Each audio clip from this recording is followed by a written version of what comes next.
और मैं इत्थे किसान यूनियन ਨੂੰ एक ही बेनती करूँगा जो तुसीं मैनूं सवाल किया बई जदों पुलिस आ जिहड़ी ਉਹ ਆਪਣੇ ਆਕਾ ਦੇ ਹੁਕਮ ਦੇ ਉੱਤੇ ਗੈਰ ਕਾਨੂੰਨੀ ਢੰਗ ਨਾਲ ਤਸੱਦਦ ਕਰ ਰਹੀ ਹੈ ਤਾਂ ਚਲੋ ਜੇ ਅਸੀਂ ਮਰਜ਼ਾਦਾ 'ਚ ਰਹਿਣਾ ਤਾਂ ਮੈਂ ਸਾਡੇ ਜਿਹੜੇ ਆਗੂ ਸਾਹਿਬਾਨ ਉਹਨਾਂ ਨੂੰ ਇਹ ਬੇਨਤੀ ਕਰੂੰਗਾ ਕਿ ਸਾਡੇ ਕੋਲੇ ਉਹਨਾਂ ਕੋਲੇ ਵਕੀਲਾਂ ਦੇ ਚੈਨਲ ਹੈਗੇ ਆ ਤੂੰ ਆਪਣੇ ਵਕੀਲਾਂ ਦੇ ਥਰੂ ਉਹਨਾਂ ਦੇ ਖਿਲਾਫ ਅਦਾਲਤਾਂ ਵਿੱਚ ਕਾਰਵਾਈ ਕਿਉਂ ਨਹੀਂ ਕਰਦਾ। 1992 ਦੇ ਵਿੱਚ RSS ਵਾਲਿਆਂ ਨੇ ਇੱਕ 34 ਨੁਕਤਿਆਂ ਦੀ ਚਿੱਠੀ ਕੱਢੀ ਜਿਹਦਾ ਨਾਮ ਸੀ ਗੋਪਨੀय ਪੱਤਰ। ਬੁੱਤ ਪੂਜਾ ਲੋਕਾਂ ਨੂੰ ਦੁਬਾਰੇ ਕਰਾਈ ਜਾਵੇ, ਬੁੱਤ ਪੂਜਾ ਕਰਾਉਣ ਵਾਸਤੇ ਹਰ ਤਰ੍ਹਾਂ ਦਾ ਜਿਹੜਾ ਤਰੀਕਾ ਵਰਤਿਆ ਜਾਵੇ। ਜਿਵੇਂ ਕੈਲੰਡਰ ਛਾਪੋ, ਉਹ ਕੈਲੰਡਰ ਸਾਡੇ ਵਿਕਣਗੇ, ਨਾਲ ਹਿੰਦੂ ਸਾਡਾ ਜਿਹੜਾ ਏਜੰਡਾ ਜਿਹੜਾ ਅਸੀਂ ਉਹਨਾਂ ਨੂੰ ਆਪਣੇ ਧਰਮ ਤੋਂ ਜਿਵੇਂ ਈਸਾਈ ਧਰਮ, ਸਿੱਖ ਧਰਮ, ਮੁਸਲਮਾਨ ਧਰਮ ਉਹਨੂੰ ਭੜਕਾਉਣਾ ਚਾਹੁੰਦੇ ਹਾਂ। ਫਿਰ 94-95 'ਚ ਤੁਹਾਨੂੰ ਪਤਾ ਹੋਊਗਾ ਵੀ ਉਹਨਾਂ ਨੇ ਬੁੱਤ ਪੂਜਾ ਦਾ ਇੱਕ ਆਪਣਾ ਨੁਕਤਾ ਜਿਹੜਾ ਤਜਰਬਾ ਕਰਕੇ ਦੇਖਿਆ ਜਿਹਦੇ ਵਿੱਚ ਗਣੇਸ਼ ਨੂੰ ਦੁੱਧ ਪਿਆਇਆ ਸੀ, ਉਹਦੇ ਵਿੱਚ ਪਰ ਉਹ ਫੇਲ ਹੋ ਗਏ। ਇੱਕ ਨੁਕਤਾ ਲਿਖਿਆ ਸੀ ਜੋ ਅੱਜ ਮਾਹੌਲ ਹੁਣ ਆਪਾਂ ਦੇਖ ਹੀ ਰਹੇ ਹਾਂ ਚੱਲ ਰਿਹਾ ਹੈ। ਇਹਨਾਂ ਦੀ BJP ਦੀ ਸਰਕਾਰ ਸੈਂਟਰ ਦੇ ਵਿੱਚ ਆਈ ਹੈ। ਇਹਨਾਂ ਨੇ ਉਹਦੇ ਵਿੱਚ ਲਿਖਿਆ ਸੀ ਵੀ ਕਿਸੇ ਟਾਈਮ ਵੀ ਆਪਣਾ ਜਿਹੜਾ ਧਰਮ ਦੇ ਨਾਂ 'ਤੇ ਇਹਨਾਂ ਲੋਕਾਂ ਦੇ ਨਾਲ ਲੜਾਈ ਵਾਲਾ ਕੰਮ ਹੋ ਸਕਦਾ। ਇਸ ਕਰਕੇ ਆਪਣੇ ਵੱਧ ਤੋਂ ਵੱਧ ਜਿਹੜੀਆਂ ਲਾਇਸੈਂਸ ਬਣਾ ਕੇ ਰੱਖੋ, ਹਥਿਆਰ ਬਣਾ ਕੇ ਰੱਖੋ। ਸਤਿ ਸ਼੍ਰੀ ਅਕਾਲ ਜੀ, ਤੁਸੀਂ ਦੇਖ ਰਹੇ ਹੋ ਪੰਜਾਬ ਬੋਲਦਾ ਨਿਊਜ਼ ਚੈਨਲ। ਮੈਂ ਸੁਖਦੇਵ ਸਿੰਘ ਸਾਗਰ। ਇਸ ਵਕਤ ਅਸੀਂ ਪਹੁੰਚੇ ਹਾਂ ਜੀ ਪਿੰਡ ਜੱਸੀ ਬਾਗਵਾਲੀ, ਡਿਸਟ੍ਰਿਕਟ ਬਠਿੰਡਾ। ਅੱਜ ਮਸਲਾ ਜਿਹੜਾ ਹੈ, ਅੱਜ ਅਸੀਂ ਇਸ ਪਿੰਡ ਦੇ ਸਾਬਕਾ ਸਰਪੰਚ ਯੋਧਾ ਸਿੰਘ ਜੀ ਖਾਲਸਾ ਉਹਨਾਂ ਦੇ ਨਾਲ ਗੱਲਬਾਤ ਕਰਨ ਪਹੁੰਚੇ। ਸਭ ਤੋਂ ਪਹਿਲਾਂ ਸਾਡੀ ਸਾਰੀ ਟੀਮ ਵੱਲੋਂ ਉਹਨਾਂ ਦਾ ਸਵਾਗਤ ਹੈ। ਬਹੁਤ ਬਹੁਤ ਧੰਨਵਾਦ ਸਰਪੰਚ ਸਾਹਿਬ ਤੁਹਾਡਾ। ਤੁਸੀਂ ਸਾਡੀ ਟੀਮ ਨੂੰ ਬੁਲਾਇਆ, ਕੀ ਵਿਸ਼ਾ ਹੈ, ਸਾਡੀ ਟੀਮ ਨੂੰ ਕਿਵੇਂ ਬੁਲਾਇਆ, ਉਹ ਤੁਸੀਂ ਦਰਸ਼ਕਾਂ ਨਾਲ ਗੱਲਬਾਤ ਸਾਂਝੀ ਕਰੋ। ਸਭ ਤੋਂ ਪਹਿਲਾਂ ਜੀ ਪੰਜਾਬ ਬੋਲਦਾ TV ਚੈਨਲ ਦਾ ਮੈਂ ਧੰਨਵਾਦ ਕਰਦਾ, ਤੁਹਾਡਾ ਵੀ ਧੰਨਵਾਦ ਕਰਦਾ ਜੋ ਸੰਗਤਾਂ ਤੁਹਾਡੇ ਚੈਨਲ ਦੇ ਰਾਹੀਂ ਸਾਡੀ ਗੱਲ ਸੁਣ ਰਹੀਆਂ, ਉਹਨਾਂ ਨੂੰ ਵੀ ਸਾਰਿਆਂ ਨੂੰ ਫਤਿਹ ਅਰਜ਼ ਕਰਦਾ। ਦਾਸ ਦਾ ਨਾਮ ਯੋਧਾ ਸਿੰਘ ਖਾਲਸਾ, ਪ੍ਰਧਾਨ ਗ੍ਰਾਮ ਸਭਾ ਵਿਕਾਸ ਕਮੇਟੀ ਪੰਜਾਬ। ਅਤੇ ਮੈਂ ਅਕਾਲੀ ਦਲ ਵਿੱਚ ਵੀ ਕੰਮ ਕੀਤਾ ਵੇਖਿਆ ਪਿਛਲੇ ਸਾਲਾਂ 'ਚ। ਉਸ ਤੋਂ ਬਾਅਦ ਮੈਂ ਬਹੁਜਨ ਸਮਾਜ ਪਾਰਟੀ ਸਾਹਿਬ ਸ੍ਰੀ ਕਾਸ਼ੀ ਰਾਮ ਜੀ ਦੇ ਨਾਲ ਵੀ ਰਿਹਾ। ਇਸ ਟਾਈਮ ਮੈਂ ਕਿਸੇ ਪਾਰਟੀ ਵਿੱਚ ਵੀ ਨਹੀਂ ਹਾਂ। ਪਰ ਜੋ ਅੱਜ ਦਾ ਮਾਹੌਲ ਹੈ ਦੇਸ਼ ਦੇ ਵਿੱਚ ਚੱਲ ਰਿਹਾ ਉਹ ਬਹੁਤ ਮਾੜਾ ਹੈ। ਕੁਛ ਸਾਡੇ ਜਿਹੜੇ ਮੇਰੇ ਵਰਗੇ ਕਹੋ ਵੀ ਨੇਤਾ ਨੇ, ਉਹ ਅਸਲੀ ਗੱਲਾਂ ਪਤਾ ਨਹੀਂ ਕਿਉਂ ਨਹੀਂ ਜਨਤਾ ਨੂੰ ਦੱਸ ਰਹੇ। ਜਿਵੇਂ ਜੀ ਹੁਣ 1992 ਦੇ ਵਿੱਚ RSS ਵਾਲਿਆਂ ਨੇ ਇੱਕ 34 ਨੁਕਤਿਆਂ ਦੀ ਚਿੱਠੀ ਕੱਢੀ ਜਿਹਦਾ ਨਾਮ ਸੀ ਗੋਪਨੀय ਪੱਤਰ। ਅਤੇ ਮੈਂ ਉਹਦੇ ਵਿੱਚੋਂ 2-4 ਤੁਹਾਨੂੰ ਦੱਸਣਾ ਚਾਹਾਂਗਾ। ਜਿਵੇਂ ਉਹਦੇ ਵਿੱਚ ਉਹਨਾਂ ਨੇ ਲਿਖਿਆ ਸੀ ਵੀ ਜਿਹੜੇ ਹਿੰਦੂ ਜਿਹੜਾ ਏਜੰਡਾ ਉਹਨੂੰ ਲਾਗੂ ਕਰਨ ਵਾਸਤੇ ਬੁੱਤ ਪੂਜਾ ਲੋਕਾਂ ਨੂੰ ਦੁਬਾਰੇ ਕਰਾਈ ਜਾਵੇ, ਬੁੱਤ ਪੂਜਾ ਕਰਾਉਣ ਵਾਸਤੇ ਹਰ ਤਰ੍ਹਾਂ ਦਾ ਜਿਹੜਾ ਤਰੀਕਾ ਵਰਤਿਆ ਜਾਵੇ। ਜਿਵੇਂ ਕੈਲੰਡਰ ਛਾਪੋ, ਉਹ ਕੈਲੰਡਰ ਸਾਡੇ ਵਿਕਣਗੇ, ਨਾਲ ਹਿੰਦੂ ਸਾਡਾ ਜਿਹੜਾ ਏਜੰਡਾ ਜਿਹੜਾ ਅਸੀਂ ਉਹਨਾਂ ਨੂੰ ਆਪਣੇ ਧਰਮ ਤੋਂ ਜਿਵੇਂ ਈਸਾਈ ਧਰਮ, ਸਿੱਖ ਧਰਮ, ਮੁਸਲਮਾਨ ਧਰਮ ਉਹਨੂੰ ਭੜਕਾਉਣਾ ਚਾਹੁੰਦੇ ਹਾਂ, ਬੁੱਧ ਧਰਮ ਸਾਰਿਆਂ ਨੂੰ ਵੀ ਉਹ ਚੱਲੂਗਾ। ਨਾਲ ਸਾਡਾ ਮਤਲਬ ਜਿਹੜੇ ਕੈਲੰਡਰ ਸਾਡੇ ਵਿਕਣਗੇ, ਨਾਲ ਸਾਡੀ ਉਹ ਆਮਦਨ ਹੋਏਗੀ। ਦੋ ਉਹਨਾਂ ਦਾ ਡਬਲ ਮਤਲਬ ਇੱਕ ਗੱਲ ਦੇ ਵਿੱਚ ਇਹ ਏਜੰਡਾ ਸੀਗਾ। ਦੂਸਰਾ ਉਹਦੇ ਵਿੱਚ ਫਿਰ 94-95 'ਚ ਤੁਹਾਨੂੰ ਪਤਾ ਹੋਊਗਾ ਵੀ ਉਹਨਾਂ ਨੇ ਬੁੱਤ ਪੂਜਾ ਦਾ ਇੱਕ ਆਪਣਾ ਨੁਕਤਾ ਜਿਹੜਾ ਤਜਰਬਾ ਕਰਕੇ ਦੇਖਿਆ ਜਿਹਦੇ ਵਿੱਚ ਗਣੇਸ਼ ਨੂੰ ਦੁੱਧ ਪਿਆਇਆ ਸੀ, ਉਹਦੇ ਵਿੱਚ ਪਰ ਉਹ ਫੇਲ ਹੋ ਗਏ। ਉਹ ਸੰਗਤਾਂ ਜਿਹੜੀਆਂ ਸੀ ਜਾਣਕਾਰ ਸੀ ਗੁਰੂ ਸਾਹਿਬ ਦੀ ਕਿਰਪਾ ਦੇ ਨਾਲ, ਉਹ ਉਹਨਾਂ ਦਾ ਚੱਲਿਆ ਨਹੀਂ। ਦੂਸਰਾ ਉਹਦੇ ਵਿੱਚ ਲਿਖਿਆ ਸੀ ਵੀ ਜਿੱਥੇ ਵੀ ਈਸਾਈ ਧਰਮ, ਸਿੱਖ ਧਰਮ, ਬੁੱਧ ਧਰਮ ਇਹਨਾਂ ਦੇ ਬੱਚੇ ਪੜ੍ਹਦੇ ਆ, ਉਹਨਾਂ ਦੇ ਬਾਹਰ ਜਿਹੜੇ ਸਕੂਲਾਂ ਦੇ ਗੇਟਾਂ ਦੇ ਉੱਤੇ ਖਾਣ ਪੀਣ ਦੀਆਂ ਬੱਚਿਆਂ ਨੂੰ ਚੀਜ਼ਾਂ ਵੇਚਦੇ ਆ। ਉਹ ਚੀਜ਼ਾਂ ਦੇ ਵਿੱਚ ਇੱਕ ਸੋਲੋ ਪਾਈਨ 'ਚ ਦਵਾਈ ਉਹਦੇ ਵਿੱਚ ਲਿਖੀ ਹੈ, ਜਿਹੜਾ ਇਹਨਾਂ ਦਾ ਗੋਪਨੀय ਪੱਤਰ 34 ਨੁਕਤਿਆਂ ਵੀ ਉਹ ਦਵਾਈ ਪਾ ਕੇ ਉਹਨਾਂ ਨੂੰ ਦਿਓ ਤਾਂ ਕਿ ਇਹਨਾਂ ਦਾ ਦਿਮਾਗ ਉਹਨਾਂ ਨੇ ਹਿੰਦੀ 'ਚ ਲਿਖਿਆ ਕੁੰਦ ਹੋ ਜਾਵੇ। ਪਰ ਇਹ ਕੁੰਦ ਹੋ ਜਾਵੇ ਦਾ ਕੀ ਮਤਲਬ ਹੈ? ਕੁੰਦ ਦਾ ਆਮ ਪੰਜਾਬੀ ਮਤਹੀਣ ਹੋ ਜਾਣ, ਵੀ ਸਿੱਧਰੇ ਜੇ ਹੋ ਜਾਣ, ਇਹਨਾਂ ਨੂੰ ਕੋਈ ਇਹਨਾਂ ਨੂੰ ਕਿਸੇ ਗੱਲ ਦਾ ਕੋਈ ਪਤਾ ਹੀ ਨਾ ਲੱਗੇ ਵੀ ਰਾਜਨੀਤੀਆਂ ਹੈ ਕੀ, ਪੜ੍ਹਾਈ ਦੇ ਵਿੱਚ ਕਮਜ਼ੋਰ ਰਹਿਣ।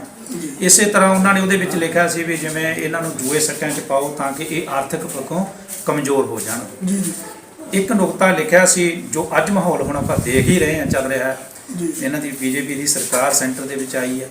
ਇਹਨਾਂ ਨੇ ਉਹਦੇ ਵਿੱਚ ਲਿਖਿਆ ਸੀ ਵੀ ਕਿਸੇ ਟਾਈਮ ਵੀ ਆਪਣਾ ਜਿਹੜਾ ਧਰਮ ਦੇ ਨਾਂ 'ਤੇ ਇਹਨਾਂ ਲੋਕਾਂ ਦੇ ਨਾਲ ਲੜਾਈ ਵਾਲਾ ਕੰਮ ਹੋ ਸਕਦਾ। ਇਸ ਕਰਕੇ ਆਪਣੇ ਵੱਧ ਤੋਂ ਵੱਧ ਜਿਹੜੇ ਆ ਲਾਇਸੈਂਸ ਬਣਾ ਕੇ ਰੱਖੋ, ਹਥਿਆਰ ਬਣਾ ਕੇ ਰੱਖੋ। ਇਹ ਉਹਨਾਂ ਦਾ ਏਜੰਡਾ ਸੀ। ਉਸ ਟਾਈਮ 'ਚ ਬੜਾ ਪ੍ਰਚਾਰ ਹੋਇਆ ਸੀ, ਅੱਜ ਦੀ ਆਵਾਜ਼ ਅਖਬਾਰ ਹੋਰ ਚੈਨਲਾਂ ਦੇ ਵਿੱਚ ਵੀ। ਜੇ ਅਸੀਂ ਉਸ ਸਮੇਂ ਦੀ ਨਜ਼ਰ ਮਾਰ ਕੇ, ਜਿਵੇਂ ਤੁਸੀਂ ਦੱਸਿਆ 1992 ਤੋਂ ਜਿਹੜਾ ਅੱਜ ਕਿਸਾਨੀ ਅੰਦੋਲਨ ਚੱਲ ਰਿਹਾ, ਅੱਜ ਦੇਸ਼ ਸਾਡਾ ਇੱਕ ਦੂਜੇ ਦੇ ਨਾਲ ਲੜੀ ਜਾਂਦੇ ਆ, ਕਿ ਅੱਜ ਉਹ ਜਿਹੜੀ ਉਹਨਾਂ ਦੀ ਸੋਚ ਸੀ ਅੱਜ ਜਾ ਕੇ ਉਹ ਖਰੀ ਉਤਰ ਗਈ ਨਾ? ਬਿਲਕੁਲ ਜੀ, ਬਿਲਕੁਲ। ਇਹਦੇ ਬਾਰੇ ਤੁਸੀਂ ਕੀ ਕਹਿਣਾ ਚਾਹੁੰਦੇ ਹੋ ਕਿਸਾਨੀ ਮੈਂ ਅੰਦੋਲਨ? ਕਹਿਣਾ ਚਾਹਣਾ ਜੀ, ਜੋ ਕਿਸਾਨਾਂ ਨੇ ਅੰਦੋਲਨ ਚਲਾਇਆ ਸਰਕਾਰ ਸੈਂਟਰ ਦੇ ਖਿਲਾਫ, ਇਹ ਇੱਕ ਬਹੁਤ ਵਧੀਆ ਗੱਲ ਹੈ, ਇਹਦੇ ਨਾਲ ਆਪਾਂ ਸਹਿਮਤ ਹਾਂ। ਪਰ ਮੈਂ ਤੇ ਇਹ ਬੇਨਤੀ ਜ਼ਰੂਰ ਕਰੂੰਗਾ ਕਿ RSS ਦੇ ਜਿਵੇਂ ਹੁਣ ਜਦੋਂ 26 ਜਨਵਰੀ ਮਨਾਉਣੀ ਸੀਗੀ ਜੀ ਜੀ, ਤੇ ਇਹਨਾਂ ਨੂੰ ਸਾਡੇ ਜਿਹੜੇ ਕਿਸਾਨ ਯੂਨੀਅਨ ਦੇ ਨੇਤਾ ਸੀਗੇ, ਉਹਨਾਂ ਨੂੰ ਪਹਿਲਾਂ ਇਹ ਰਿਪੋਰਟ ਮਿਲੀ ਵੀ RSS ਦੇ ਬੰਦੇ ਪੁਲਿਸ ਦੀ ਵਰਦੀ ਦੇ ਵਿੱਚ ਤੁਹਾਨੂੰ ਆ ਕੇ ਖਰਾਬ ਕਰਨਗੇ। ਜੀ, ਜਿਵੇਂ ਹੁਣ ਕਰਨਾਲ ਦੀ ਗੱਲ ਕਰੀਏ ਆਪਾਂ, ਕਰਨਾਲ ਦੇ ਵਿੱਚ ਲਾਠੀਚਾਰਜ ਹੋਇਆ ਜਾਂ ਅੰਮ੍ਰਿਤਸਰ ਸਾਹਿਬ ਦੇ ਵਿੱਚ ਤੁਸੀਂ ਆਪਾਂ ਅਖਬਾਰਾਂ ਰਾਹੀਂ, ਮੀਡੀਆ ਰਾਹੀਂ, ਸੋਸ਼ਲ ਮੀਡੀਆ ਰਾਹੀਂ ਖਬਰਾਂ ਸੁਣਦੇ ਕਿ ਕਰਨਾਲ ਦੇ ਵਿੱਚ ਬਹੁਤ ਸਾਰਾ ਜੋ ਅੰਦੋਲਨ ਕਰਦਿਆਂ ਲਾਠੀਚਾਰਜ ਕੀਤਾ ਗਿਆ, ਉੱਥੇ ਜਾਨਾਂ ਵੀ ਗਈਆਂ। ਆਪਾਂ ਇਸ ਵਿਸ਼ੇ ਤੇ ਤੁਸੀਂ ਕੀ ਕਹਿਣਾ ਚਾਹੁੰਦੇ ਹੋ? ਮੈਂ ਇਹ ਬੇਨਤੀ ਕਰੂੰਗਾ ਜੀ ਵੀ ਇਹ ਸਰਕਾਰ ਜਿਹੜੀ BJP ਆ, ਜੀ, ਇਹਨਾਂ ਨੇ ਤਾਂ ਇਹ ਮਥਿਆ ਹੀ ਆ, ਇਹ ਮਤਲਬ ਦੇਸ਼ ਨੂੰ ਵੇਚਣ ਤੇ ਲੱਗੇ ਹੋਏ ਆ, ਤੇ ਇਹਨਾਂ ਨੇ ਤਾਂ ਸਾਨੂੰ ਗੁਲਾਮ ਕਰਨ ਵਾਸਤੇ ਸ਼ੁਰੂ ਤੋਂ ਹੀ ਸਾਡੇ ਖਿਲਾਫ ਨੇ। ਜੀ, ਜਿਹੜੇ ਮੈਂ ਧਰਮ ਦੱਸ ਚੁੱਕਿਆ, ਜਿੰਨੇ ਵੀ ਇੱਥੋਂ ਦੇ ਦੇਸ਼ ਦੇ ਮੂਲ ਨਿਵਾਸੀ, ਜਿਵੇਂ ਰਿਗਵੇਦ ਵਿੱਚ ਲਿਖਿਆ ਦਰਾਵੜ ਮੂਲ ਨਿਵਾਸੀ ਜਿੱਥੋਂ ਇੱਥੋਂ ਦੇ ਵਸਨੀਕ ਲੋਕ ਆ, ਜਿਹੜੇ ਇਹ ਆਰੀਆ ਲੋਕਾਂ ਦੀ ਸਰਕਾਰ ਆ, ਔਰ ਇਹਨਾਂ ਨੇ ਸਾਨੂੰ ਗੁਲਾਮ ਰੱਖਣਾ। ਔਰ ਮੈਂ ਇੱਥੇ ਕਿਸਾਨ ਯੂਨੀਅਨ ਨੂੰ ਇੱਕ ਹੀ ਬੇਨਤੀ ਕਰੂੰਗਾ, ਜੋ ਤੁਸੀਂ ਮੈਨੂੰ ਸਵਾਲ ਕੀਤਾ ਬਈ ਜਦੋਂ ਪੁਲਿਸ ਆ ਜਿਹੜੀ ਉਹ ਆਪਣੇ ਆਕਾ ਦੇ ਹੁਕਮ ਦੇ ਉੱਤੇ ਗੈਰ ਕਾਨੂੰਨੀ ਢੰਗ ਨਾਲ ਤਸ਼ੱਦਦ ਕਰ ਰਹੀ ਆ, ਤਾਂ ਚਲੋ ਜੇ ਅਸੀਂ ਮਰਜ਼ਾਦਾ 'ਚ ਰਹਿਣਾ, ਤਾਂ ਮੈਂ ਸਾਡੇ ਜਿਹੜੇ ਆਗੂ ਸਾਹਿਬਾਨ ਉਹਨਾਂ ਨੂੰ ਇਹ ਬੇਨਤੀ ਕਰੂੰਗਾ ਕਿ ਸਾਡੇ ਕੋਲੇ ਉਹਨਾਂ ਕੋਲੇ ਵਕੀਲਾਂ ਦੇ ਚੈਨਲ ਹੈਗੇ ਆ, ਤੋ ਆਪਣੇ ਵਕੀਲਾਂ ਦੇ ਥਰੂ ਉਹਨਾਂ ਦੇ ਖਿਲਾਫ ਅਦਾਲਤਾਂ ਵਿੱਚ ਕਾਰਵਾਈ ਕਿਉਂ ਨਹੀਂ ਕਰਦੇ? ਜਦੋਂ ਸਾਡੇ ਕਿਸਾਨਾਂ ਦੇ ਸੱਟਾਂ ਵੱਜਦੀਆਂ ਨੇ, ਉਹਨਾਂ ਦੇ ਸਿਰ ਪਾੜੇ ਜਾਂਦੇ ਆ, ਉਹਨਾਂ ਦੀਆਂ ਲੱਤਾਂ ਬਾਹਾਂ ਤੋੜੀਆਂ ਜਾਂਦੀਆਂ, ਤਾਂ ਮੈਂ ਤਾਂ ਇਹੀ ਬੇਨਤੀ ਕਰੂੰਗਾ ਕਿ ਉਹਨਾਂ ਨੂੰ ਆਪਣੇ ਵਕੀਲਾਂ ਦੇ ਰੱਖੋ। ਸਰਕਾਰ ਤਾਂ ਸੁਣਦੀ ਨਹੀਂ, ਤਾਂ ਪਤਾ ਪੁਲਿਸ ਸਾਡੇ ਤੇ ਸੱਟਾਂ ਮਾਰੀ ਤਾਂ ਸਾਡੇ ਕੋਲੇ ਅਦਾਲਤ ਰਹੇਗੀ। ਇੱਕ ਬੱਬੂ ਮਾਨ ਪੰਜਾਬੀ ਲੋਕ ਹੈ, ਇੱਕ ਬੱਬੂ ਮਾਨ ਨੇ ਉਹਨੇ ਬਿਆਨ ਦਿੱਤਾ ਸੀ ਕਿ ਜਿਹੜਾ ਕੋਈ ਵੀ ਪੁਲਿਸ ਮੁਲਾਜ਼ਮ ਹੈ ਜੇ ਕਿਸਾਨਾਂ ਦੇ ਉੱਪਰ ਲਾਠੀਚਾਰਜ ਕਰਦਾ ਤਾਂ ਉਹਨੂੰ ਪੱਕੇ ਤੌਰ ਤੇ ਡਿਸਮਿਸ ਕੀਤਾ ਜਾਵੇ। ਇਸ ਤੁਸੀਂ ਬੱਬੂ ਮਾਨ ਦੀ ਸੋਚ ਤੇ ਕੀ ਕਹਿਣਾ ਚਾਹੁੰਦੇ ਹੋ? ਵੈਸੇ ਇਹ ਗੱਲ ਉਹਨਾਂ ਦੀ ਬਿਲਕੁਲ ਸਹੀ ਹੈ। ਜਿਹੜਾ ਜੇ ਕਿਉਂਕਿ ਸੰਵਿਧਾਨ ਦੇ ਵਿੱਚ ਇੱਕ ਕਾਨੂੰਨ ਆ ਪੁਲਿਸ ਦੀ ਖਾਤਰ, ਜਿਹੜਾ ਆਮ ਆਦਮੀ ਕੋਈ ਗੈਰ ਕਾਨੂੰਨੀ ਕੰਮ ਕਰਦਾ ਉਹਦੇ ਤੇ ਧਾਰਾ 1 ਲੱਗਦੀ ਹੈ। ਇੱਕ ਗੱਲ ਹੋਰ ਦੱਸੋ ਵੀ ਜੇ ਇੱਕ ਕਾਨੂੰਨ ਹੈ ਵੀ ਜੇਕਰ ਕਿਸੇ ਤੇ ਵੀ ਅਸੀਂ ਲਾਠੀਚਾਰਜ ਕਰਦਾ, ਉਹਦੇ ਲੱਤਾਂ ਦੇ ਉੱਪਰ ਲਾਠੀਚਾਰਜ ਕੀਤਾ ਜਾ ਸਕਦਾ, ਨਾ ਕਿ ਸਿਰ ਤੇ ਕੀਤਾ ਜਾ ਸਕਦਾ, ਇਹਦੇ ਬਾਰੇ ਤੁਸੀਂ ਕੀ ਕਹਿਣਾ? ਮੈਂ ਤਾਂ ਇੱਥੋਂ ਤੱਕ ਕਹੂੰ ਜੀ, ਜੋ ਸੰਵਿਧਾਨ ਦੇ ਵਿੱਚ ਅਸੀਂ ਦੇਖਿਆ ਜਾਂ ਸੁਣਿਆ ਉਹਦੇ ਵਿੱਚ ਇਹ ਲਿਖਿਆ ਹੀ ਨਹੀਂ ਵੀ ਕਿਤੇ ਕਿਸੇ ਤੇ ਲਾਠੀਚਾਰਜ। ਨਹੀਂ, ਅਗਰ ਭਾਈ ਜੇ ਕਰਨਾ ਪਵੇ ਪੁਲਿਸ ਨੂੰ ਤਾਂ ਉਹ ਲੱਤਾਂ ਤੇ ਕਰ ਸਕਦੇ ਨੇ, ਵੱਟ ਜੋ ਸਿਰ ਪਾੜੇ ਗਏ ਨੇ ਉਹਦੇ ਬਾਰੇ ਤੁਸੀਂ ਕੀ ਕਹਿਣਾ? BJP ਸਰਕਾਰ ਸਾਨੂੰ ਕੁੱਟਦੀ ਹੈ, ਪੁਲਿਸ ਉਹਨਾਂ ਦੀ ਕੁੱਟ ਰਹੀ, ਗੈਰ ਕਾਨੂੰਨੀ ਤਾਂ ਹੈ ਹੀ, ਪਰ ਸਾਡੇ ਕੋਲ ਅਦਾਲਤ ਰਹੇਗੀ ਜੀ, ਸਾਨੂੰ ਅਦਾਲਤ ਦੇ ਵਿੱਚ ਉਹਨਾਂ ਦੇ ਖਿਲਾਫ ਕੇਸ ਕਰਨਾ ਚਾਹੀਦਾ ਤਾਂ ਕਿ ਅੱਗੇ ਤੋਂ ਕੋਈ ਵੀ ਪੁਲਿਸ ਮੁਲਾਜ਼ਮ ਇਹੋ ਜਿਹਾ ਤਸ਼ੱਦਦ ਜਿਹੜਾ ਗੈਰ ਕਾਨੂੰਨੀ ਆ ਉਹ ਨਾ ਕਰੇ। ਜੀ ਜੀ, ਤਾਂ ਸਾਡੇ ਜਿਹੜੇ ਹੋਰ ਵੀ ਨੇਤਾ ਸਾਹਿਬਾਨ, ਅੱਜ ਚੋਣਾਂ ਦਾ ਮਸਲਾ ਹੈਗਾ, 2022 ਦੇ ਵਿੱਚ ਚੋਣਾਂ ਆ ਰਹੀਆਂ, ਜਿਵੇਂ ਕੇਜਰੀਵਾਲ ਸਾਹਿਬ ਦਾ ਮੈਂ ਬਿਆਨ ਸੁਣਿਆ, ਕਹਿੰਦਾ ਜੀ ਵੋਟਾਂ ਦੀ ਖਾਤਰ ਮੈਂ 400 ਯੂਨਿਟ ਜਿਹੜੀ ਹੈ ਮਾਫ ਕਰੂੰਗਾ। ਇੱਧਰ ਸੁਖਵੀਰ ਜੀ ਕਹੀ ਜਾਂਦੇ ਆ ਮੈਂ ਲੱਖ ਬੰਦੇ ਨੂੰ ਨੌਕਰੀਆਂ ਦੇ ਦੂੰਗਾ, ਤੇ ਮਹਿਕਮੇ ਤਾਂ ਸਾਰੇ ਪ੍ਰਾਈਵੇਟ ਕਰਤੇ, ਤੇ ਸਾਡੇ ਲੋਕਾਂ ਨੂੰ ਜਿਹੜੇ ਦੇਸ਼ ਵਾਸੀ ਉਹਨਾਂ ਨੂੰ ਸਵਾਲ ਕਰਨੇ ਚਾਹੀਦੇ ਇਹਨਾਂ ਨੂੰ ਵੀ ਤੁਸੀਂ ਨੌਕਰੀਆਂ ਦਿਓਗੇ ਕਿੱਥੋਂ? ਜਿਹੜੇ 2022 ਦੇ ਵਿੱਚ ਇਲੈਕਸ਼ਨ ਹੋ ਰਿਹਾ, ਉਹਨੂੰ ਤੁਸੀਂ ਕਿਸ ਨਜ਼ਰ ਦੇ ਨਾਲ ਦੇਖਦੇ ਹੋ ਵੀ ਕਿਹਦੀ ਸਰਕਾਰ ਬਣ ਸਕਦੀ ਹੈ, ਜਾਂ ਆਪਾਂ ਐਂ ਕਹੀਏ ਵੀ ਕਿਹੜੀ ਸਰਕਾਰ ਸਾਡੇ ਲਈ ਚੰਗੀ ਹੈ? ਸਰਕਾਰ ਤਾਂ ਜੀ ਦੇਖੋ, ਮੈਂ ਤਾਂ ਫਿਲਹਾਲ ਤੁਹਾਡੇ ਸਵਾਲ ਦਾ ਇਹੀ ਜਵਾਬ ਦੇ ਸਕਦਾ ਕਿ ਜਿਹੜੀ ਦੇਸ਼ ਦੀ ਜਨਤਾ ਹੈ ਉਹਨਾਂ ਨੂੰ ਮੇਰੇ ਖਿਆਲ ਦੇ ਵਿੱਚ ਕੋਈ ਆਪਣੀ ਇੱਕ ਆਜ਼ਾਦ ਸੋਚ ਦੇ ਬੰਦੇ ਆਪ ਹੀ ਬਣਾ ਲੈਣੇ ਚਾਹੀਦੇ ਆ। ਕੇਜਰੀਵਾਲ ਵੀ ਝੂਠਾ ਹੈ, ਕਾਂਗਰਸ ਵੀ ਝੂਠੀ ਹੈ, ਇਹ ਅਕਾਲੀ ਦਲ ਵੀ ਝੂਠਾ, ਇਹਨਾਂ ਦੇ ਬੜੇ ਸਬੂਤ ਆ ਸਾਹਮਣੇ ਪਏ ਆ, ਇਹਨਾਂ 'ਚੋਂ ਕੋਈ ਵੀ ਬੰਦਾ ਸੱਚਾ ਨਹੀਂ।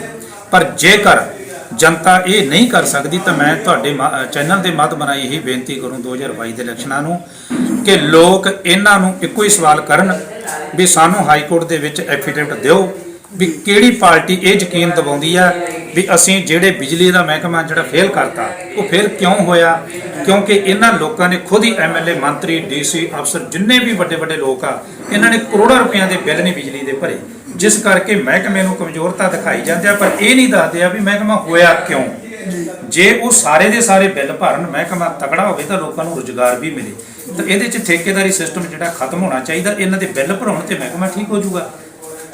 ਤਾਂ ਮੈਂ ਇਹੀ ਕਹਿਣਾ ਚਾਹੁੰਦਾ ਵੀ ਲੋਕ ਇਹਨਾਂ ਪਾਰਟੀਆਂ ਨੂੰ ਜਿਹਦੀ ਵੀ ਸਰਕਾਰ ਬਣਾਉਣਾ ਚਾਹੁੰਦੇ, ਫਿਲਹਾਲ ਮੈਂ ਨਹੀਂ ਕਹਿ ਸਕਦਾ ਵੀ ਕਿਸੇ ਦੀ ਸਰਕਾਰ ਫਲਾਣੇ ਦੀ ਬਣੇਗੀ, ਕਿਉਂਕਿ ਅਜੇ ਸਮਾਂ ਬਹੁਤ ਪਿਆ ਤੇ ਮਹੀਨੇ ਵਿੱਚ ਹੀ ਪਲਟਾ ਵੱਜ ਜਾਂਦਾ, ਦੁਨੀਆ ਦਾ ਪਤਾ ਕੋਈ ਨਹੀਂ ਕਦੋਂ ਕਿਹਦਾ ਮਾਹੌਲ ਬਣਨਾ। ਕਿਸਾਨੀ ਅੰਦੋਲਨ ਨੂੰ ਲੈ ਕੇ ਜਾਂ ਮਜ਼ਦੂਰ ਸਾਡੇ ਸੰਘਰਸ਼ ਕਰ ਰਹੇ ਨੇ, ਇਸ ਵਿਸ਼ੇ ਨੂੰ ਲੈ ਕੇ ਤੁਸੀਂ ਸੰਗਤਾਂ ਨੂੰ ਕੀ ਸੁਝਾਅ ਦੇਣਾ ਚਾਹੁੰਦੇ ਹੋ? ਮੈਂ ਜਿੱਥੇ ਸੰਗਤਾਂ ਨੂੰ ਵੀ, ਕਿਸਾਨ ਯੂਨੀਅਨ ਨੂੰ ਵੀ, ਸਾਰਿਆਂ ਨੂੰ ਇਹੀ ਅਪੀਲ ਕਰਦਾ ਕਿ ਜਿਹੜੀ ਇਹ ਸੈਂਟਰ ਦੀ ਸਰਕਾਰ ਆ, ਰਾਜੇਵਾਲ ਸਾਹਿਬ ਜਿਹੜੇ ਕਿਸਾਨ ਯੂਨੀਅਨ ਦੇ ਪ੍ਰਧਾਨ, ਉਹਨੇ ਖੁਦ ਬੋਲਿਆ ਸੀ ਜਦੋਂ ਸਾਡੀ ਮੀਟਿੰਗ ਹੋਈ ਤੇ ਸਾਨੂੰ ਗ੍ਰਹਿ ਮੰਤਰੀ ਅਮਿਤ ਸ਼ਾਹ ਨੇ ਇਹ ਗੱਲ ਕਹੀ ਹੈ ਵੀ ਜੇ ਅਸੀਂ 3 ਕਾਨੂੰਨ ਤੁਹਾਡੇ ਮਤਲਬ ਰੱਦ ਕਰਦੇ ਆ ਤੇ ਜਿਹੜੇ ਅਸੀਂ ਮਜ਼ਦੂਰਾਂ ਦੇ ਖਿਲਾਫ ਕਾਨੂੰਨ ਬਣਾਏ ਆ, ਜਿਹਦੇ ਵਿੱਚ ਉਹ ਲੇਬਰ ਕੋਡ ਦੇ ਵਿੱਚ ਆਪਣਾ ਹੱਕ ਨਹੀਂ ਲੈ ਸਕਦੇ, 8 ਘੰਟਿਆਂ ਦੀ ਬਜਾਏ ਉਹਨਾਂ ਦੇ 12 ਘੰਟੇ ਕਰ ਦਿੱਤੇ, ਤਾਂ ਫਿਰ ਕੱਲ ਨੂੰ ਉਹ ਰੌਲਾ ਪਾਉਣਗੇ ਵੀ ਸਾਡੇ ਵੀ ਕਾਨੂੰਨ ਰੱਦ ਕਰੋ ਤੇ ਅਸੀਂ ਪਿੰਡਾਂ ਨੂੰ ਬਿਜਲੀ ਫ੍ਰੀ ਵੀ ਦੇ ਦਈਏ ਤੇ ਬਿਜਲੀ ਮਹਿਕਮਾ ਫੇਰ ਨਹੀਂ ਹੁੰਦਾ।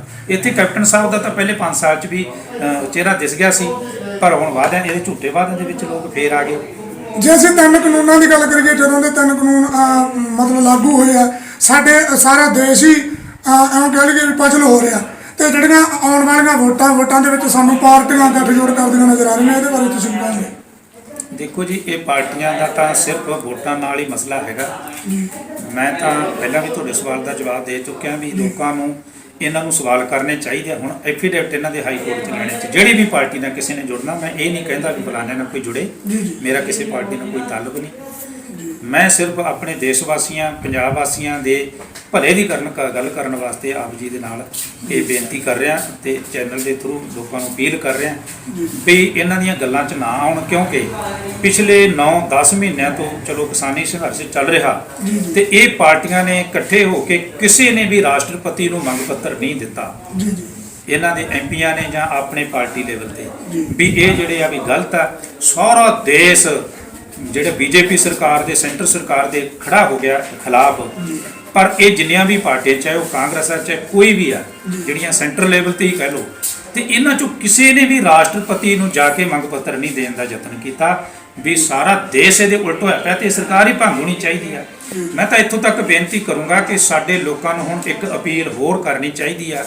84 ਦੇ ਵਿੱਚ ਸਾਡੇ ਜਦੋਂ ਸੰਤ ਜਰਨੈਲ ਸਿੰਘ ਜੀ ਭਿੰਡਰਾਂ ਵਾਲੇ ਹੁੰਦੇ ਸੀਗੇ ਤੇ ਇੱਕ ਵੀ ਸਬੂਤ ਸੈਂਟਰ ਸਰਕਾਰ ਮਤਲਬ ਉੱਥੋਂ ਇਹ ਨਹੀਂ ਕਰ ਸਕੀ ਵੀ ਉੱਥੇ ਕੋਈ ਗੈਰ ਕਾਨੂੰਨੀ ਕੰਮ ਹੁੰਦਾ ਸੀ। ਪਰ ਅੱਜ ਜਿਹੜੀ ਹੈ ਸਾਡੀ ਅਮਰੀਕਾ ਦੇ ਬਾਹਰਲੀਆਂ ਏਜੰਸੀਆਂ ਨੇ ਵੀ RSS ਨੂੰ ਮਤਲਬ ਅੱਤਵਾਦੀ ਜਿਹੜਾ ਸੈਕਸ਼ਨ ਘੋਸ਼ਿਤ ਕਰ ਦਿੱਤਾ ਹੈ। ਤੇ ਮੈਂ ਇਹ ਅਪੀਲ ਕਰਦਾ ਕਿ ਸਾਡੇ ਸਾਰੀਆਂ ਜਿੰਨੀਆਂ ਜਥੇਬੰਦੀਆਂ ਨੇ ਉਹਨਾਂ ਨੂੰ, ਸਾਡੇ ਫੌਜਾਂ ਦੇ ਜਰਨਲਾਂ ਨੂੰ ਤੇ ਰਾਸ਼ਟਰਪਤੀ ਨੂੰ ਇਹ ਮੰਗ ਪੱਤਰ ਦੇਣੇ ਚਾਹੀਦੇ ਆ ਕਿ ਇਹ ਜਿਹੜਾ ਅੱਤਵਾਦੀ ਸੈਕਸ਼ਨ RSS, ਇਹਦੇ ਤੇ ਫੌਜੀ ਕਾਰਵਾਈ ਕਿਉਂ ਨਹੀਂ ਹੋ ਰਹੀ, ਇਹ ਗੈਰ ਕਾਨੂੰਨੀ ਕੰਮ ਕਰੀ ਜਾਂਦੇ ਆ।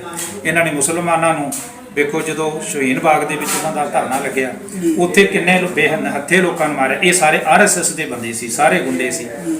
ਇਹਨਾਂ ਨੇ ਫਿਰ ਹੁਣ ਜਦੋਂ 26 ਜਨਵਰੀ ਨੂੰ ਸਾਰੀ ਦੁਨੀਆ ਨੂੰ ਪਤਾ, ਸਭ ਨੇ ਦੇਖਿਆ, ਇਹਨਾਂ ਨੇ ਕਿੰਨੀਆਂ ਪੁਲਿਸ ਦੀਆਂ ਵਰਦੀਆਂ ਗੈਰ ਕਾਨੂੰਨੀ ਤੌਰ ਤੇ ਪਾ ਕੇ ਤੇ ਇਹਨਾਂ ਨੇ ਕਿੰਨਾ ਤਸ਼ੱਦਦ, ਜਿਹੜੇ ਬੰਦੇ ਧੱਕੇ ਚੜ੍ਹ ਕੇ ਉਹਨਾਂ ਦੀਆਂ ਲੱਤਾਂ ਬਾਹਾਂ ਤੋੜ ਵੱਢਤੀਆਂ, ਕਿੰਨਾ ਨੁਕਸਾਨ ਕਰਿਆ। ਮੂਵੀਆਂ ਦੇ ਵਿੱਚ ਤੁਸੀਂ ਵੇਖਿਆ ਹੋਣਾ, ਸਾਰੇ ਆਪਣੇ ਚੈਨਲਾਂ ਤੇ ਥੋੜਾ ਦਿਖਾਇਆ ਵੀ ਇੱਕ ਪਾਸੇ ਖੜੇ ਗੋਲੀਆਂ ਚਲਾਉਂਦੇ ਵੀ ਨਜ਼ਰ ਆਉਂਦੇ ਆ, ਇੱਟਾਂ ਮਾਰਦੇ ਵੀ ਪੁਲਿਸ ਦੀ ਵਰਦੀ 'ਚ ਨਜ਼ਰ ਆਉਂਦੇ ਆ। ਮੈਂ ਇਹ ਅਪੀਲ ਕਰੂੰਗਾ ਕਿ ਸਾਡੇ ਦੇਸ਼ ਦੇ ਜਿਹੜੇ ਚੀਫ ਜਰਨਲ ਆ ਨਾ, ਤਿੰਨੇ ਸਨਾਮਾਂ ਦੇ, ਉਹਨਾਂ ਨੂੰ ਇਹ ਸਰਕਾਰ ਤੇ ਇਹ RSS ਤੇ ਕਾਰਵਾਈ ਕਰਨੀ ਚਾਹੀਦੀ ਹੈ। ਸਾਰਾ ਦੇਸ਼ ਬੀਜੇਪੀ ਸਰਕਾਰ ਦੇ ਖਿਲਾਫ ਹੋਇਆ ਖੜਾ ਹੈ ਤੇ ਮੈਂ ਆਪ ਜੀ ਦੇ ਚੈਨਲ ਲਾਸਟ ਦੇ ਉੱਤੇ ਇਹੀ ਅਪੀਲ ਕਰਨੀ ਚਾਹੁੰਦਾ ਕਿ ਸਾਰੇ ਉਹਨਾਂ ਤੋਂ ਹੀ ਹੁਣ ਮੰਗ ਕਰਨ, ਇਹੀ ਇੱਕ ਸਾਧਨ ਰਹਿ ਗਿਆ। ਨਹੀਂ ਤਾਂ ਇਹ ਆਪਣੇ ਪੁਲਿਸ ਦੇ ਬਲ ਨਾਲ ਸਾਰਿਆਂ ਨੂੰ ਕਿਸੇ ਤੇ ਦੇਸ਼ ਧਰੋਹੀ ਦੇ ਕਾਨੂੰਨ, ਕਿਸੇ ਨੂੰ ਲੱਤਾਂ ਬਾਹਾਂ ਤੜਵਾ ਕੇ ਪੁਲਿਸ ਤੋਂ ਇਸ ਤਰ੍ਹਾਂ ਉਹਨੂੰ ਬਾਜ ਨੂੰ ਦਬਾਉਣਾ ਚਾਹੁੰਦੇ ਆ, ਤਾਂ ਇਹ ਬਸੋਂ ਬਾਹਰ ਹੁੰਦੀ ਦਿਸਦੀ ਆ ਗੱਲ। ਤੇ ਇਹ ਸਾਨੂੰ ਹੁਣ ਫੌਜ ਤਾਈਂ ਤੇ ਰਾਸ਼ਟਰਪਤੀ ਦੀ ਅਪੀਲ ਕਰਨੀ ਚਾਹੀਦੀ ਹੈ। ਸੋ ਤੁਸੀਂ ਆਪਣੇ ਸੁਝਾਅ ਚੈਨਲ ਦੇ ਜ਼ਰੀਏ ਵੀਰਾਂ ਭਰਾਵਾਂ ਦੇ ਨਾਲ, ਆਪਣੇ ਕੰਮ ਦੇ ਨਾਲ ਸਾਂਝੇ ਕੀਤੇ ਨੇ। ਆਪ ਜੀ ਦਾ ਬਹੁਤ ਬਹੁਤ ਸਵਾਗਤ ਹੈ ਜੀ। ਸਾਡੇ ਨਾਲ ਮੌਜੂਦ ਸੀ ਸਰਪੰਚ, ਸਾਬਕਾ ਸਰਪੰਚ ਯੋਧਾ ਸਿੰਘ, ਪਿੰਡ ਜੱਸੀ ਬਾਗਵਾਲੀ, ਡਿਸਟ੍ਰਿਕਟ ਬਠਿੰਡਾ। ਮੈਂ ਆਪ ਜੀ ਦਾ ਵੀਰ ਸੁਖਦੇਵ ਸਿੰਘ ਸਾਗਰ। ਆਪ ਦੇਖ ਰਹੇ ਹੋ ਪੰਜਾਬ ਬੋਲਦਾ ਨਿਊਜ਼ ਚੈਨਲ। ਸਾਥੀ ਵੀਰ ਜਗਦੇਵ ਸਿੰਘ ਸੋਤੇ ਦੇ ਨਾਲ।